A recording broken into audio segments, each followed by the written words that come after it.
Okay, friends, so glad to see you. Dia Deech, that means hello in Irish.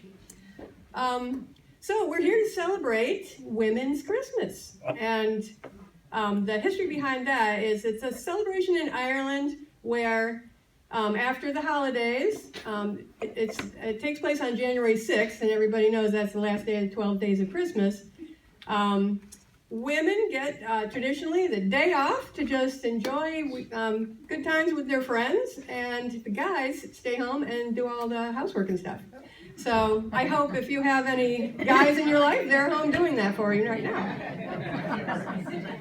Today, you're welcome to stay all afternoon. The ICC will be open. I hear they're gonna be looping Cheers to Ladies concerts that took place here at the Irish Center that we had videos of. They're going to be on the TVs here. And also my other talk about amazing Irish women will also be looping, so there will be even more amazing Irish personalities you can learn about. This is an all-new talk I'm doing today. I've been steeped in the history of the Irish War of Independence for the past few weeks. Very fascinating, complicated history. But many stories of amazing Irish women in that story. So I'm going to talk about that today. All right. So I'm focused more on an organization called Cumann Na, and you see that up there on the screen. So what was Cumann Na? It was, in the Irish language, it means Women's Association. And it was basically an army of women. It was actually a paramilitary organization. In many ways. They had their own uniforms and a badge. That's their badge up there. And you can see the C and the Na and the M, or for Cumann Na, intertwined on a rifle. They had their own chain of command. They didn't take orders from the male army. So that the army was a little bit complicated. It started out as the Irish Citizen Army, which was founded by James Connolly, and that was to protect striking workers. And in his army, he had women and men absolutely equal. They could hold any rank. They carried arms. They trained in military exercises. Then there was the Irish Volunteers, which went back many years, and this was an all-male army. At the Easter Rising is when they joined together and became the IRA, the Irish Republican Army. So Cumann Na was separate from all of that, and when they were not ordered to do anything by the male army, but they were, if they were asked, they would do it, and they thought of a lot of creative ways to help out too. Cumann Na was founded in Dublin in April of 1914. That was 2 years before the Rising. They were part of a growing nationalist movement and an interest among young Irish people in the Irish language, history, mythology, music, and culture. And this was known as the Gaelic Revival. And that had been going on for several years before, like from the early 1900s, before the Rising.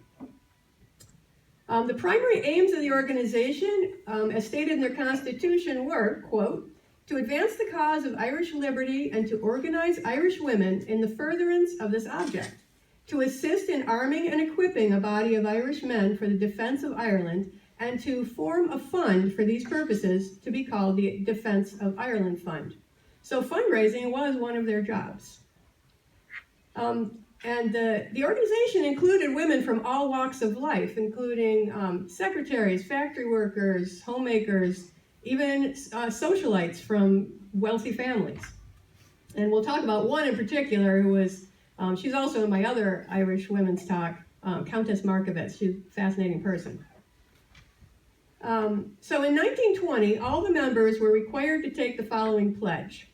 I pledge myself to support and to defend to the best of my ability the Irish Republic, and to uphold the aims and objectives of Cumann Na, and to keep strictly secret all matters relating to Cumann Na and the IRA.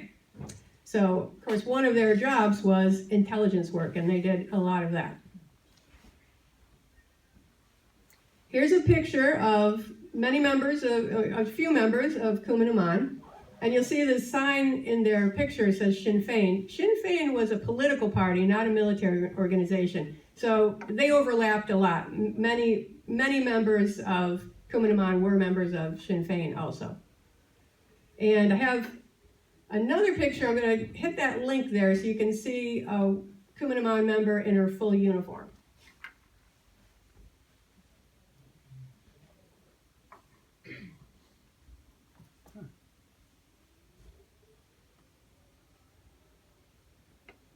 So this woman's name is Margaret McNamara, and you can see her badge on her lapel there. And you see it looks just like a military uniform. And you can't see in the black and white picture, but they were dark green, of course.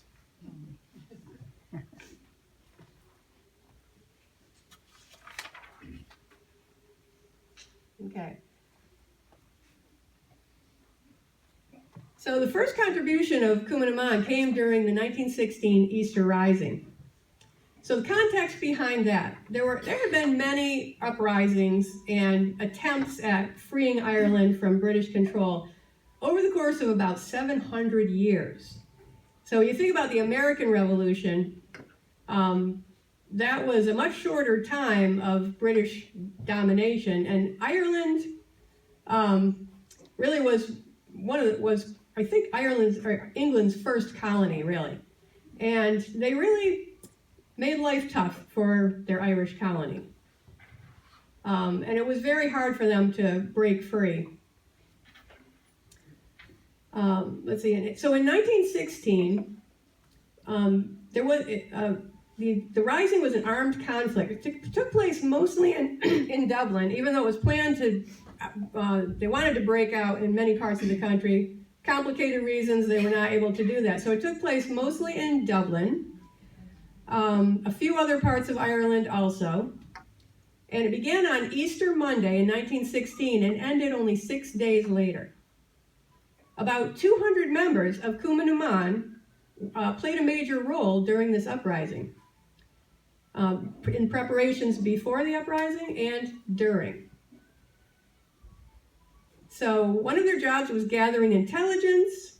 They did a lot of delivering of dispatches, and they were key to the communication because you couldn't just pick up a phone and call anyone. One, there weren't that many phones around in 1916, and two, if they were in a post office or something, and your conversations were not private.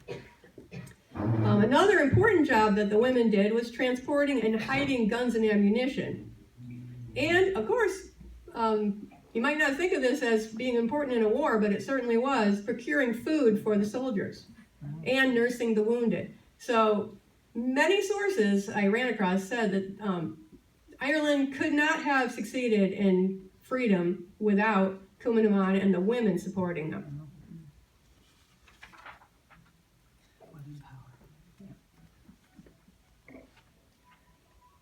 All right, so this picture, you'll see the picture of the Easter Rising there. This was a painting that was painted many years after the Rising. And I'll try to show you there. You see, this is James Connolly here. He was wounded. And this is Winnie Carney right here, who I'm going to talk about right now.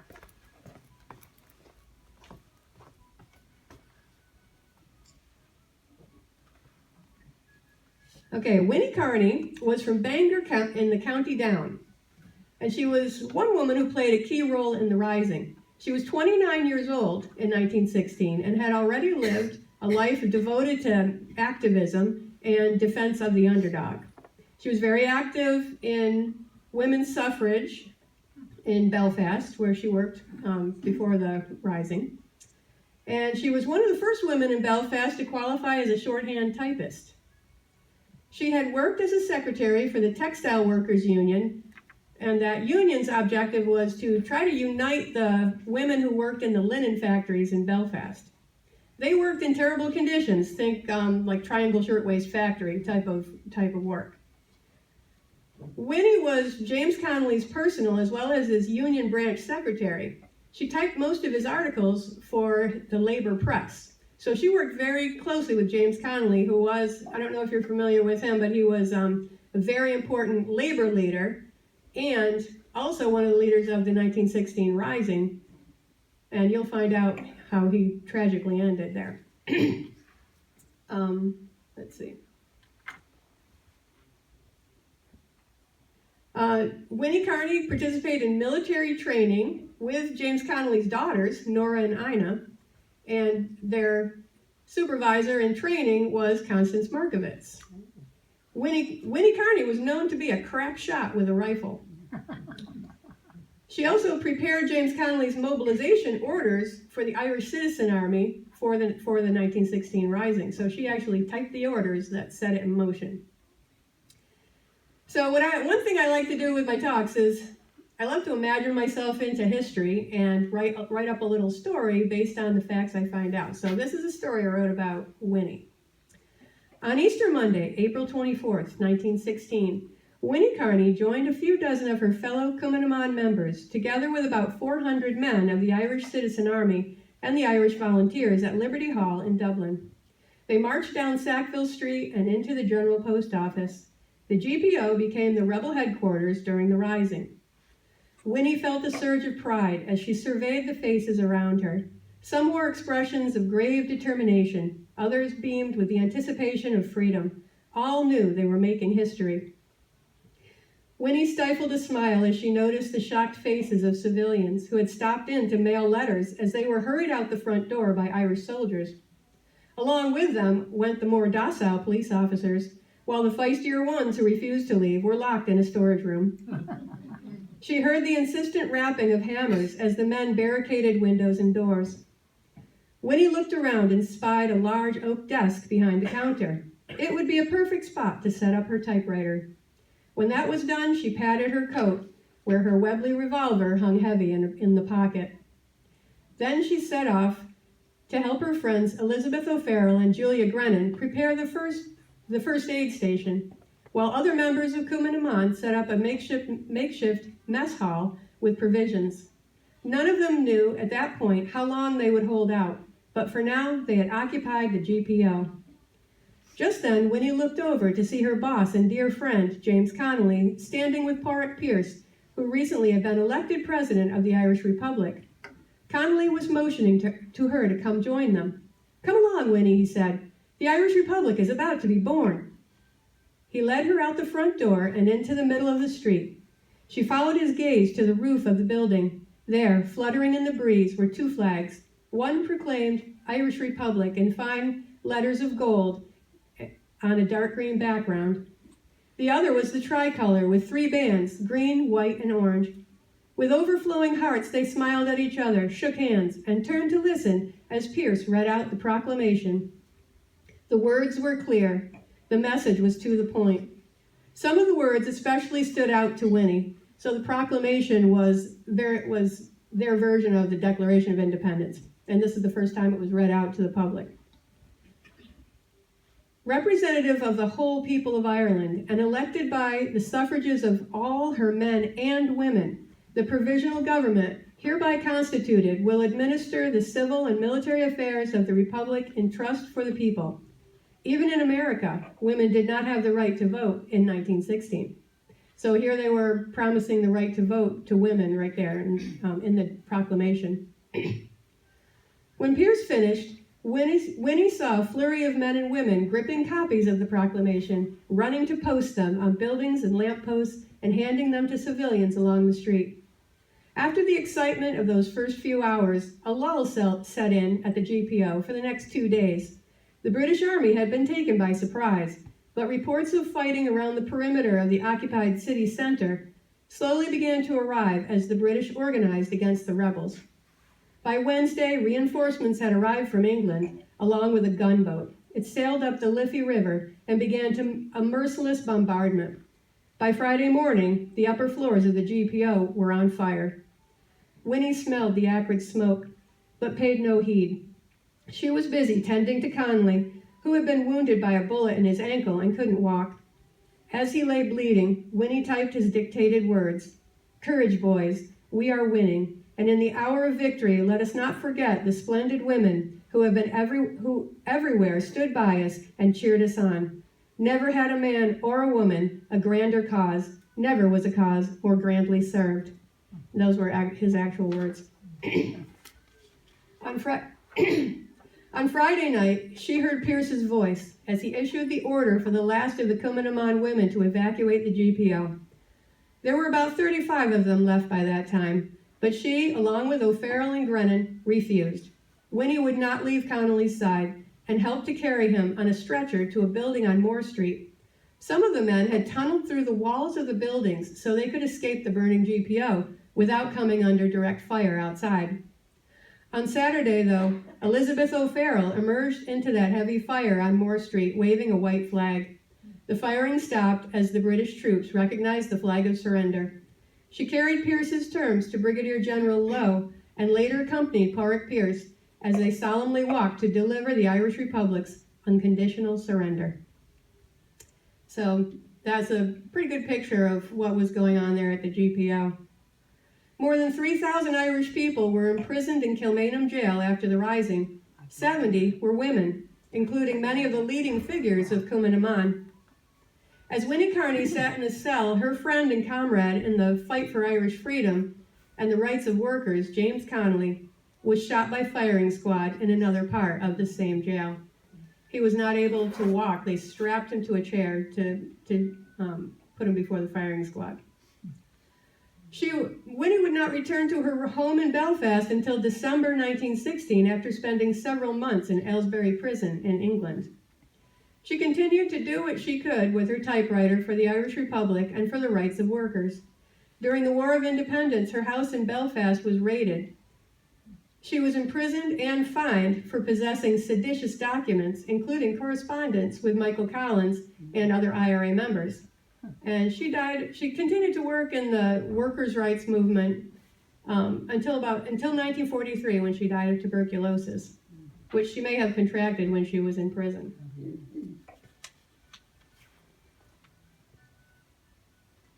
So there's a picture of James Connolly there, since he was mentioned quite a bit. And Constance Markovitz. She's our next amazing woman to highlight. Constance was born, her original name was Constance Gore Booth. And the Gore Booths were a very wealthy family in County Sligo. They owned an estate that covered 32,000 acres in County Sligo, and it was called Lissadell House. It's a place you can go now as a tourist. Her father was an Arctic explorer. Though they were Anglo-Irish landowners, her parents were known for being generous with their tenants and many other charities. While she was growing up, Constance learned hunting, horseback riding, art, and music. And that was her first introduction to shooting, too, and she was also a crack shot. She and her younger sister, Eva, who later became a poet, a suffragist, and social activist, enjoyed many visits from their family friend and Nobel Prize-winning poet, W.B. Yeats. They often discussed social issues together. Constance wrote in a journal when she was just a kid, "Nature should provide me with something to live for, something to die for." So she always had a really courageous heart. She worked in many social causes in the Irish Cultural Revival. She was a suffragist and she worked closely with James Connolly also in the labor movement, and she was a member of the Irish Citizen Army. During the Dublin lockout in 1913, when 300 employers in Dublin agreed with each other to shut out 20,000 workers because they were involved in labor activism. So being shut out of your job then meant having nothing to pay you any of your bills with or get any food with. There were no social programs to help people in situations like that. So Constance worked in the soup kitchens serving food. Here she was, a socialite. She was presented before the Queen of England as a debutante. And she wasn't afraid to go and work in a soup kitchen. She would carry loads of peat on her back up tenement stairs to help people out. So the lockout went on for 5 months. Through her activism, Constance was already working closely with the organizers of the 1916 Rising. So it was natural that she would be involved. She said, this is another quote, "I have always hated war and am by nature and philosophy a pacifist, but it is the English who are forcing war on us, and the first principle of war is to kill the enemy." So here's another shorter story that I wrote about Constance. It's April 24th, 1916, the first day of the Easter Rising. Guests in the Shelburne Hotel gather at the windows to watch the curious goings-on in St. Stephen's Green across the street. About 100 men and 15 women with pickaxes and shovels are busily digging trenches in the park in the heart of Dublin. If you've ever been to Dublin, I'm sure you've visited St. Stephen's Green, so, picture that. A woman wearing breeches with a green wool military uniform jacket and a black hat festooned with feathers marches down the park's perimeter with a rifle on her shoulder. This woman is Constance Markovitz. As second in command, she makes it her mission to protect the preparations in the green. When British officers in the hotel fire on the park from the windows, Constance fires back. Later she writes, "This work was very exciting when the firing began."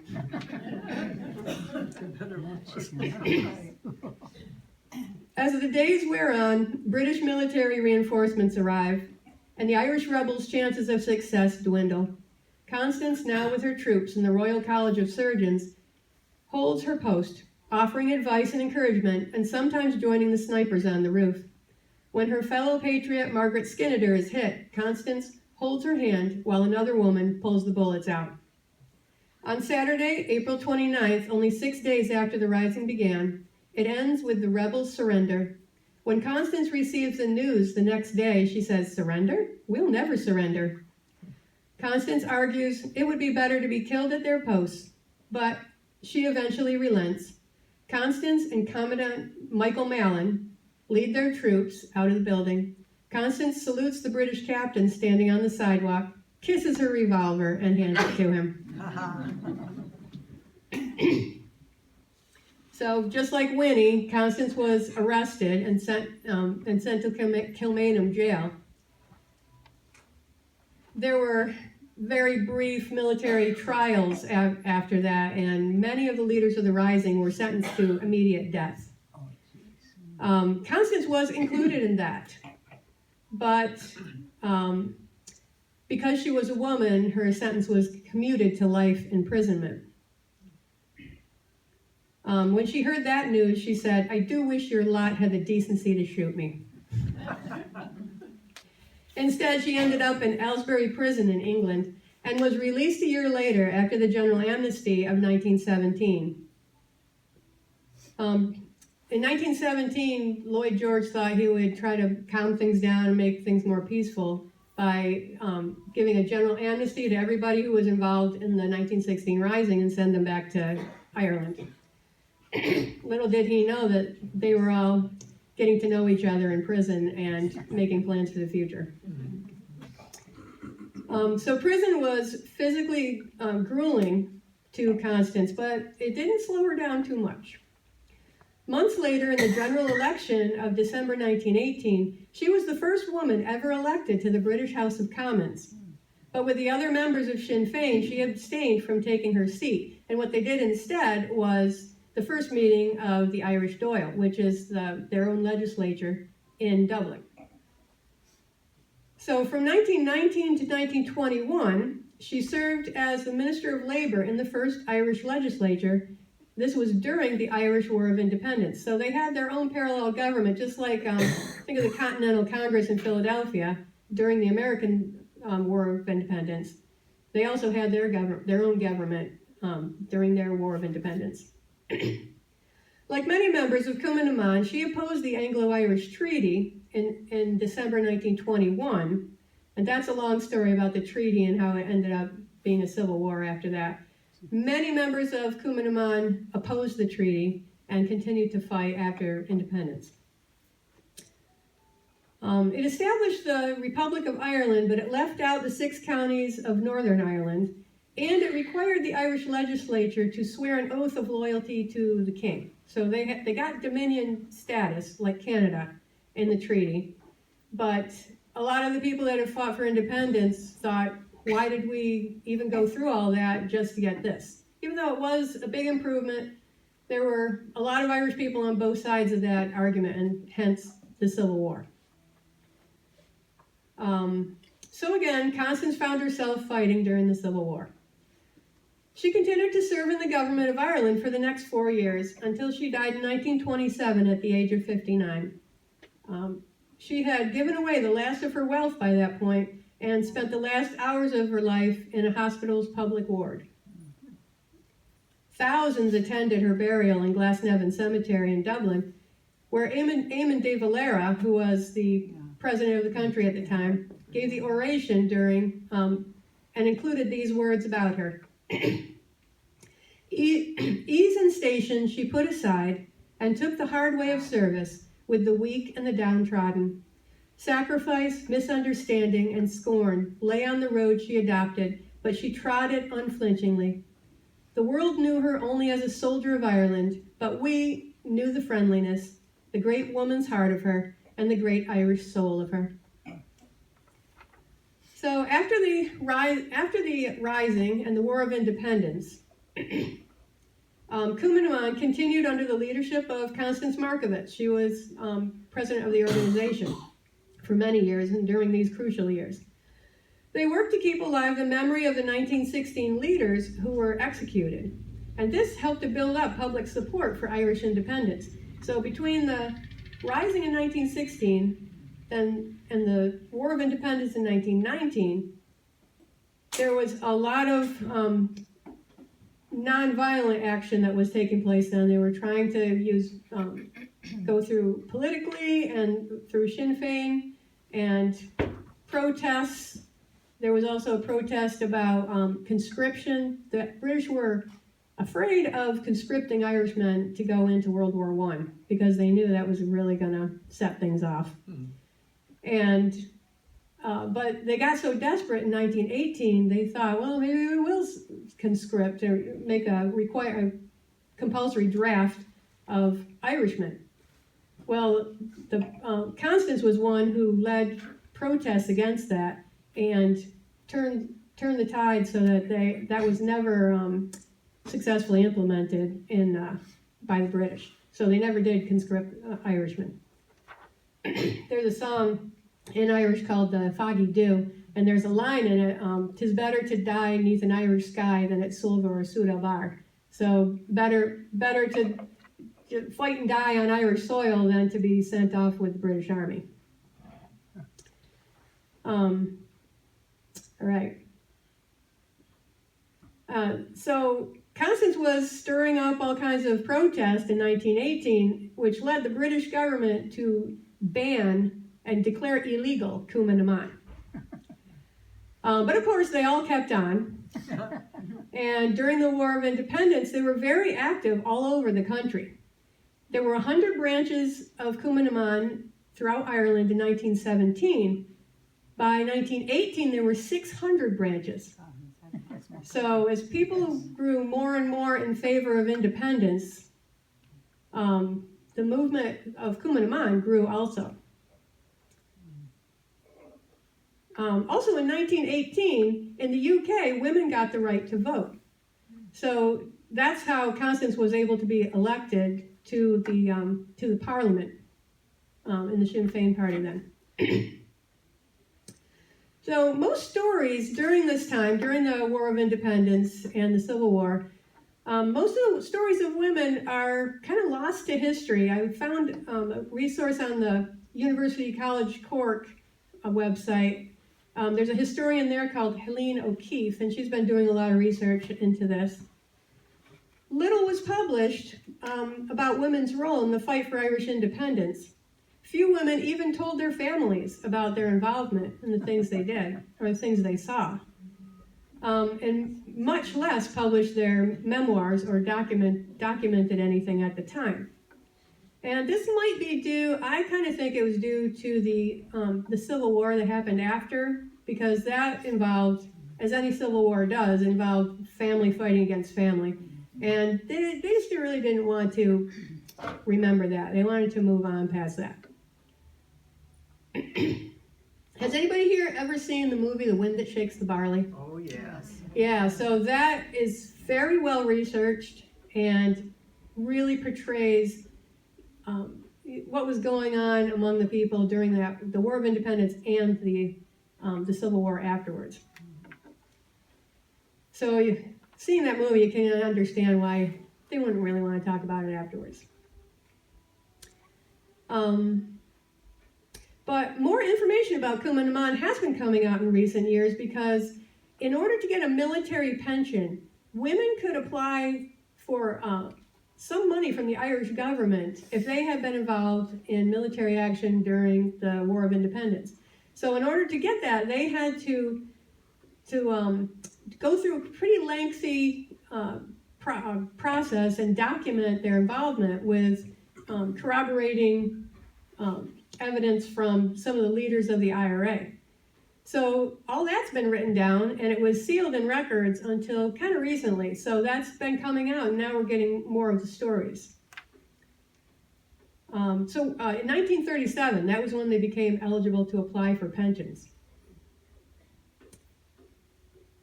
Let me see, let's see here. Whoops. Did I do that one? Okay. So in the War of Independence, it was basically a guerrilla war. There were assassinations, ambushes, and reprisals would go back and forth. It started of a certain level. The IRA members were killing members of the Royal Irish Constabulary, which were like a police force. Some British, some Irish were in it. And that was representative of the British government, so that was where they began their attacks. But then they would hit back in reprisals, and then it went back and forth until it got very intense. As things got worse, and the British felt they had to defend themselves more, they sent over the Black and Tans. So there's a picture of some of the Black and Tans there, and some of the deeds they did. That house there was one of many that were burned out. Black and Tan was an unofficial nickname for constables who they recruited in England. Most of them were unemployed former British Army soldiers who had fought in the trenches during World War I. And they shipped over about 10,000 of these men, the Black and Tans.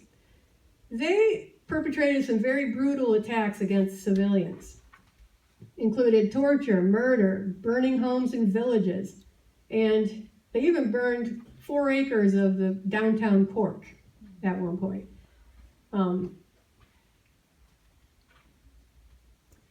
So the women of Cumann Na, amid all that going on, they risked their own lives to draw the attention of the Black and Tans by helping out the IRA in many ways they could.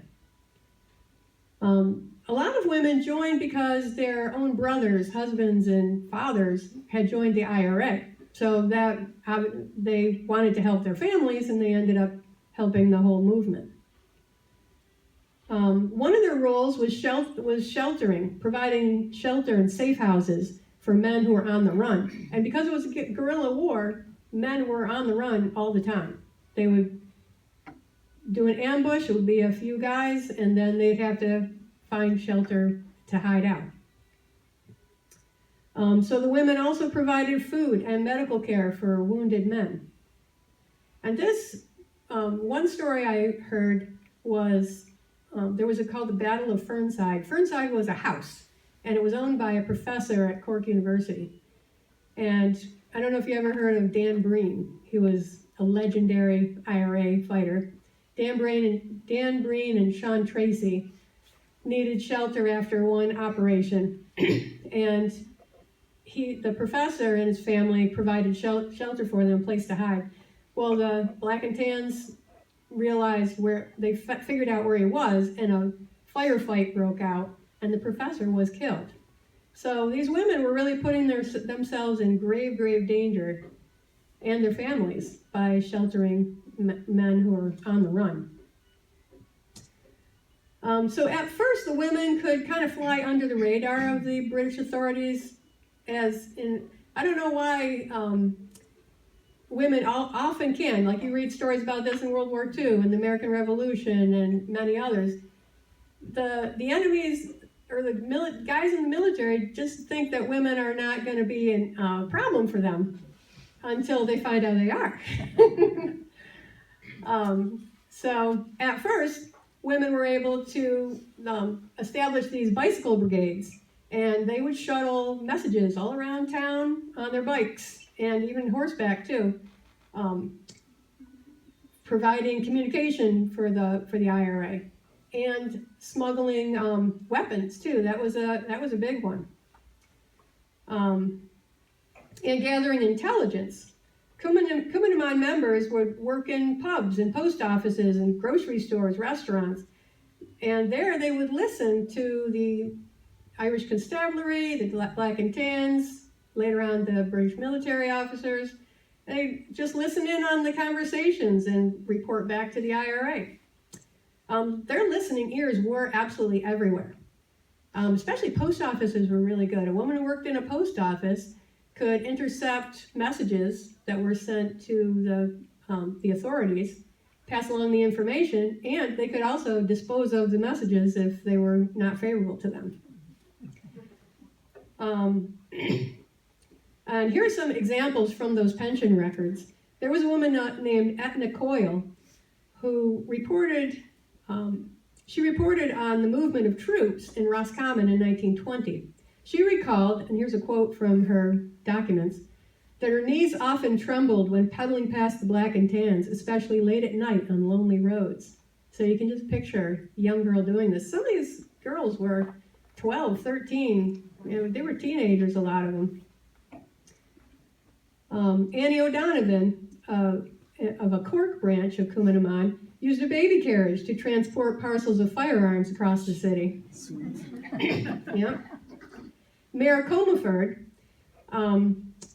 she said that she found that a Lee Enfield service rifle could be carried under my coat without protruding at the bottom. If the muzzle was held right under my ear. You can picture that. But later on, the IRC figured out what women were doing, and then the women became targets of all the brutality also. Lil Conlon was a Cork woman who did write a memoir, and she said that swoops were made at night, entries forced into their homes, and the women's hair was cut off in a brutal fashion, as well as suffering other indignities and insults.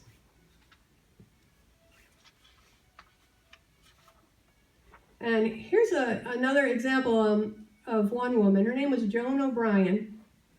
And I wrote up a little story about her to kind of bring to life what just the average woman, not the famous names, but one of the average women who was out there risking her life and doing her best to help her country get free.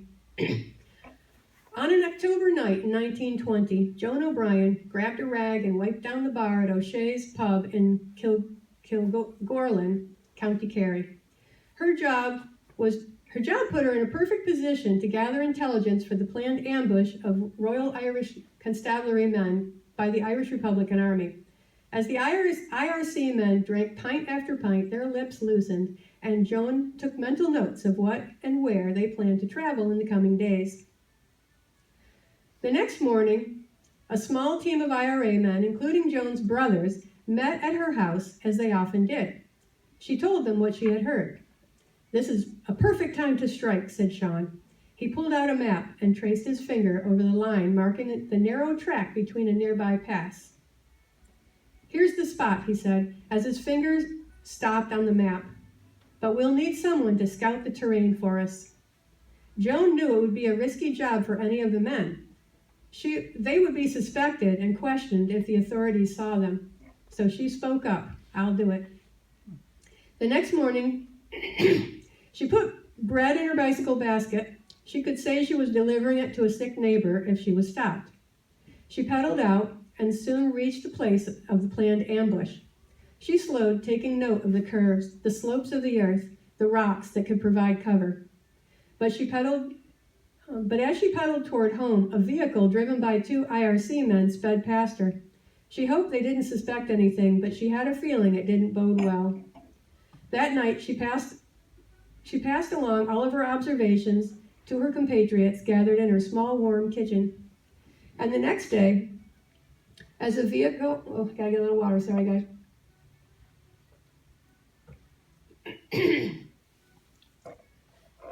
The next day, as a vehicle of IRC men stopped on the road through the pass to move a fallen log that blocked their way, gunfire rained upon them from the surrounding hills.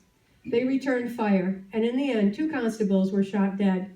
But that was not the end of it for Joan. The next day, a group of black and tans arrived at her house.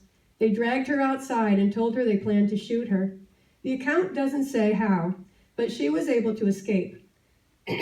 I imagine her friends in the IRA got wind of what was happening and showed up, firing on the constables from hidden positions. In the confusion, she ran to her bicycle and hid in a neighbor's barn. After the treaty was signed in 1921, she sided with those who were against it and continued to help the IRA, but now in conflict with the Free State soldiers. In her pension application documents, a prominent IRA officer said, she never shirked any duties, no matter how dangerous, and carried on until the end of the Civil War. She lived until she was 82 and died in 1976. Wow. In those times. How are we doing on time? Chris, is there any certain time we need to be downstairs? Or I know we started kind of late. It's usually 12:15-ish, but keep on talking. Okay. Because I got a song for the end. I want to save time for that. Okay. So this is, I'll kind of condense this down. This is Muriel McSweeney. She had married Terrence McSweeney, and you'll see their wedding picture there. Terrence McSweeney was the Lord Mayor of Cork, and he became Lord Mayor of Cork after Thomas McCurtain was shot by the Black and Tans. He had been the previous mayor. So Terrence McSweeney, being involved in the War of Independence, and he was also a writer and a poet, and he was publishing propaganda, and that's what he was arrested for. Sent to prison, and in England, and he went on hunger strike there. Hunger strike had worked for the IRA for quite a while, caused the British to release a lot of prisoners. But this time the British were not going to do that because they were afraid it was making it more and more prevalent. So they wouldn't give in and release Terrence McSweeney, so he kept his hunger strike going. And that got a lot of publicity and ricocheted all around the world. Even in many countries, but I'll tell you the one about what they did in the U.S. Dock workers, both Irish and many other immigrants and African Americans, dock workers, in solidarity with the Irish, refused to load any goods on British ships. They refused to load or unload British ships. And this went on for quite a while. So, but still the British would not relent, and Terrence McSweeney died of the hunger strike after 74 days. Yeah. They had only been married about 3 years at the time. So Muriel McSweeney and her sister-in-law, Mary, went on tour in the U.S. for 9 months, speaking all over the country, even Albany, Syracuse, Rochester, and Buffalo. I tried to see if she stopped in Utica, but there was no record of it. And they were able to raise a lot of awareness and a lot of funds for the Irish. And American public opinion put a lot of pressure on the British. It was different from the previous uprisings in years past. Public opinion mattered in the early 1900s. So Muriel McSweeney was able to help a lot. Okay.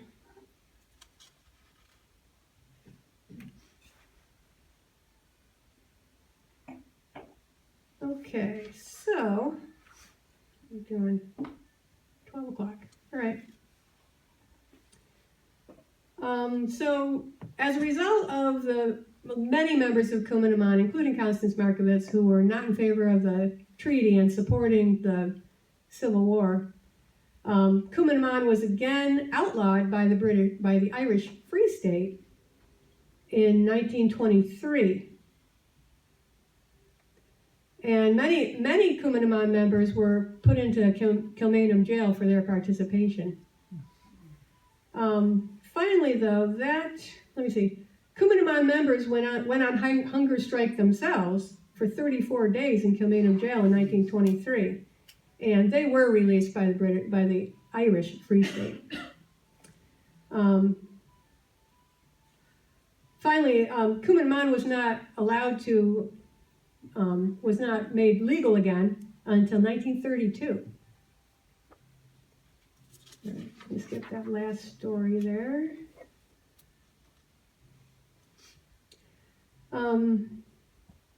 So Cumann Na did kind of continue, but its membership dwindled after the 1930s because things were changing. The Free State was gaining more and more independence. Eventually, by 1937, Ireland had its own constitution, did not have to take the oath of allegiance anymore. And so their job had been pretty much done. But there were some women and Cumann Na members involved in the troubles in Northern Ireland in the 1960s and through the 1990s. Some sources say kind of vaguely that it still exists today, that the organization does, but I couldn't find an official website or any evidence of that. But there was in 2014 a celebration of the 100th anniversary of Cumann Na. I have a picture of that right there. It was organized by the Women's History Association of Ireland along with other cultural and historical groups and museums in Ireland.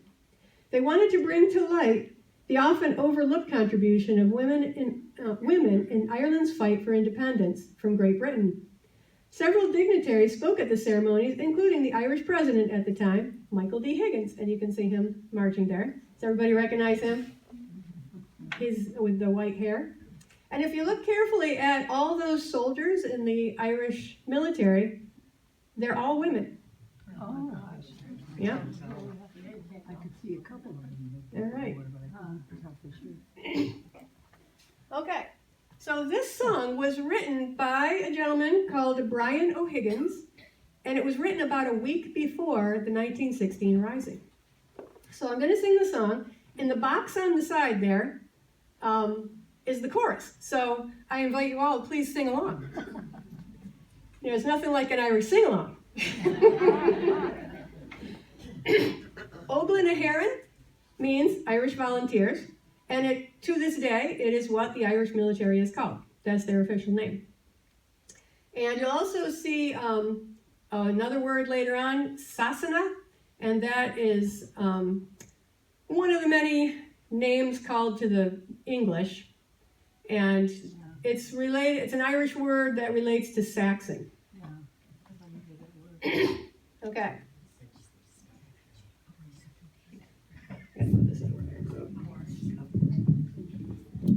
All honor to Óglaigh na hÉireann, all praise to the man of our race, who in days of betrayal and slavery saved Ire from shame and disgrace.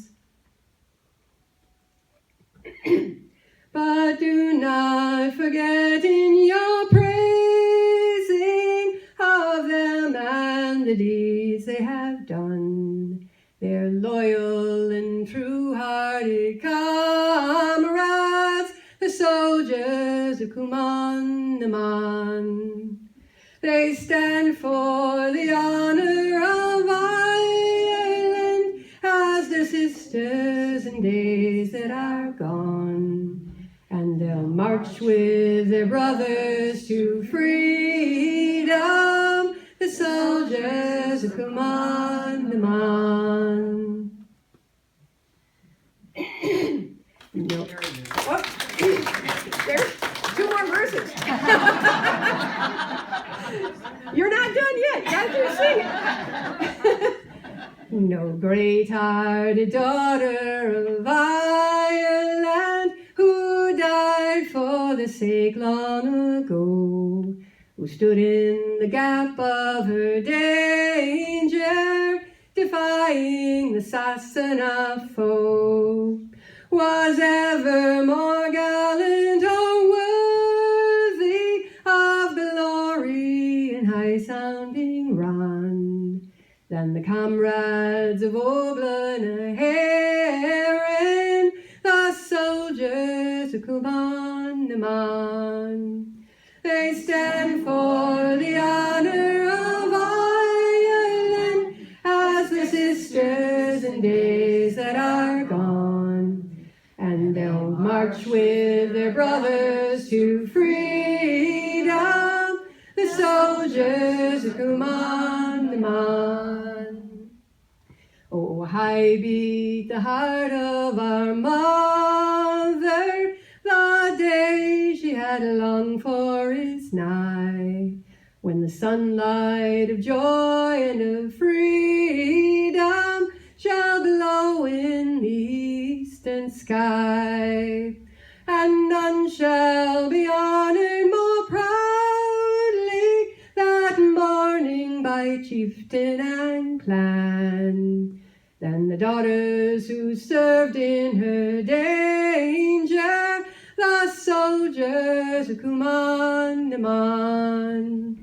They stand for the honor of Ireland as the sisters in days that are gone, and they'll march with their brothers to freedom, the soldiers of Cumann Na.